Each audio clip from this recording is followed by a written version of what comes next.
Hey, it's Mark Striegel. Welcome to the first episode of Talking Metal Gear. This one we have Damon Johnson of Brother Kane fame, a band I loved back in the 90s, so good. Of course, I also loved his more recent band, Black Star Riders. Excellent stuff. He played with Alice Cooper. He played with the Dead Daisies. He played with Thin Lizzy. Among many other things, and he's just given us such great music through the years. I was an enormous fan of his EP that he put out a couple of years ago called Echo, and now he has a brand new record out called Memoirs of an Uprising. I have it on vinyl. It is fantastic. Definitely check it out. And Damon's going to tell Talking Metal co-founder John Ostronomy all about his gear that he is using. It's a great discussion if you're a guitar player like me and you love finding out how these pros get their sound. So definitely check out Damon's new record, and let's hear what Damon has to say about his gear. Here's John Ostronomy and Damon Johnson. Hey, it's John from Talking Metal here at the Iridium in New York City with Damon Johnson. Going to talk some gear. How you doing, Damon? I'm doing fantastic, man. Really stoked to be here in this legendary venue. This is great. Yeah, this is such a legendary place. Les Paul himself used to hang out here every Monday night, and there's so much history in this building.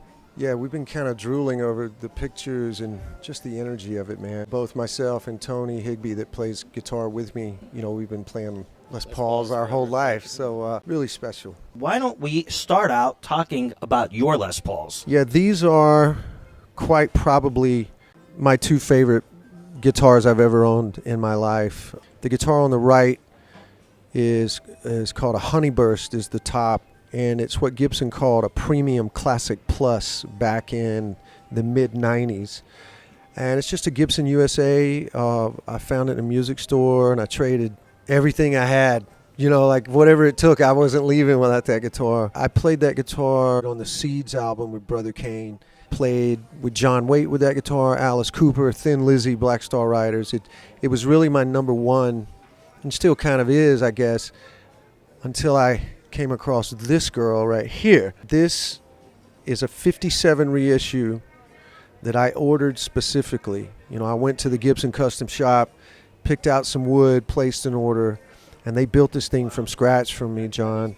And the color, which is my wife's favorite color, is candy apple green. They had to go out of the shop to get that color. They didn't even have it, in the warehouse. It's got what they call custom buckers, the pickups, Gibson pickups, and it's a 57 reissue top to bottom, but the neck radius is the one like on Joe Perry's 58. They had, a replica of that hanging up in the custom shop, and I played several guitars, and I was like, wow, this one feels the best. Nice. One interesting thing about these 50s reissues is that there's a little gap between the nut and the truss rod cover, whereas on this one, even though it's based on a 50s, it's right up against there, and I'm not even sure why that is, but I always thought that was a cool thing, and you can a lot of times tell if it's a 50s reissue because of that little space right there. Well, that's very observant of you, and it brings to mind an important point that I have neglected to share with you.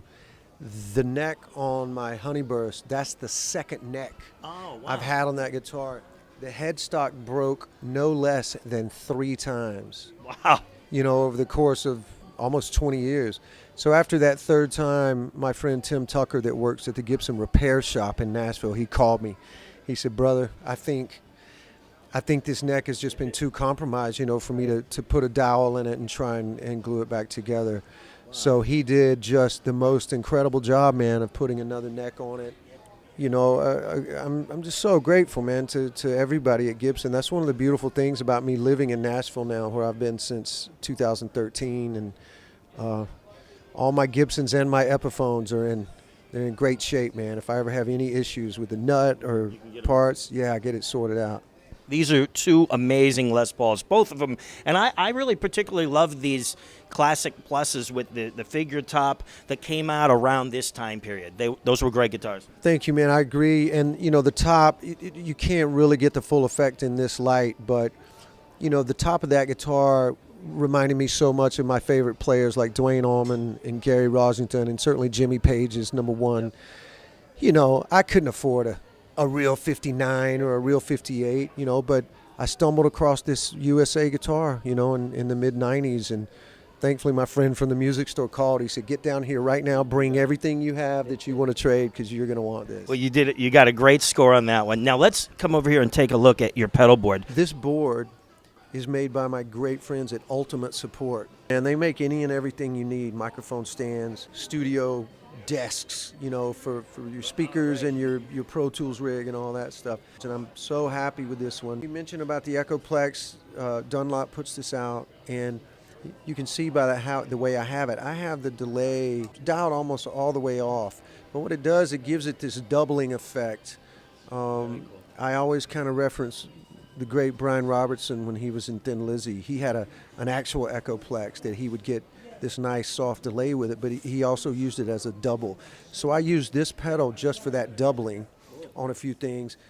The carbon copy delay, I can't say enough good about that thing, man. Just hands down the best delay they've had. That thing is bomb-proof. You can see this one's been kicked around a lot. I've got 2 or 3 of these in my other pedal boards. I've got another board in the UK and another one at home in Nashville. So if you said, hey man, you got to do a gig with 2 of these pedals, I'd probably get my tuner and that delay. What is this? Is this a power supply? Yes, this is a brand new power supply, and I have to thank Tony Higbee for turning me on to this. It's an iSpot, and this thing again is just super rugged, super durable.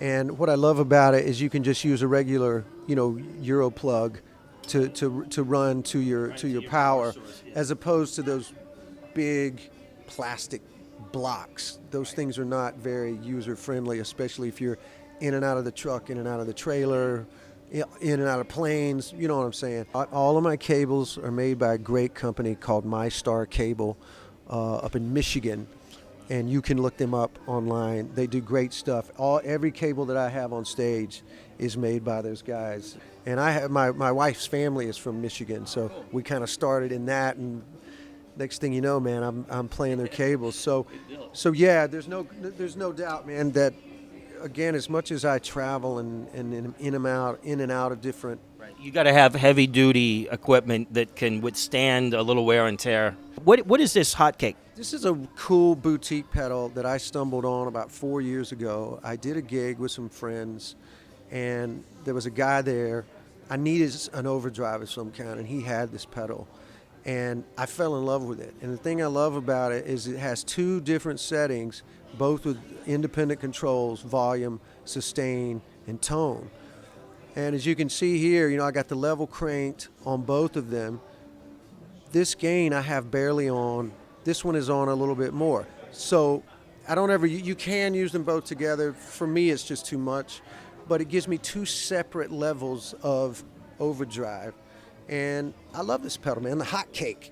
It's very cool. So you got a Boss EQ. I love Boss stuff. I have a whole Boss pedal board. You got the chromatic tuner that a lot of different people use. And now, what do you do with the EQ? Because I see you have it kind of flat. Yeah, the EQ is flat. All I really use this for is a boost. This is kind of a trick that Slash has done forever. So this thing is great, man, because it gives you a little volume boost for solos and things like that. I know when I'm doing gigs with Thin Lizzy, a lot of the riffage, particularly on songs like Gary Moore's playing, some of the Brian Robertson stuff, I'll kick that on as well for the riffs. So this is the Jerry Cantrell signature wah pedal that Dunlop came out with 4 years ago, I think. In my humble opinion, there isn't a better wah on the market. This is an old, beat-up Dunlop Rotovibe pedal. On the Second Brother Kane album, we had a big song that year called And Fools Shine On, and one of the musical components of it is the main part of the song we recorded with a Leslie cabinet, with the rotating speaker. Rotating speaker, yeah. Well, it was not sustainable for me to be dragging a Leslie cabinet up and down stairs in venues like this, So my buddy Scott Uchida at Dunlop said, man, we got this perfect pedal for you. So that's it, man. You're playing right now out of a really cool looking Fender amp. Is that what you normally use? This is not. My amps for the last 20 years have either been Marshalls or Wizards by the great Canadian company, Rick St. Pierre up there. He and I've been close mates for a long time and played a lot of Wizards. But we flew in for this gig. Right. So whenever they show us, like, well, here's the back line that's available for you to play. At this gig, they had a Fender, a Hotrod Deville. I have one of these at home. I've had one for 15 So years. you know how really it works. comfortable with that amp. This one in particular sounds excellent. Well, Damon, thanks so much for taking the time out. You're about ready to hit the stage. We appreciate it. You got some killer gear. I especially love those 2 Les Pauls, and thanks again. Thank you, John. Thanks so much, buddy. Thanks, bro. All right, man. Thank you.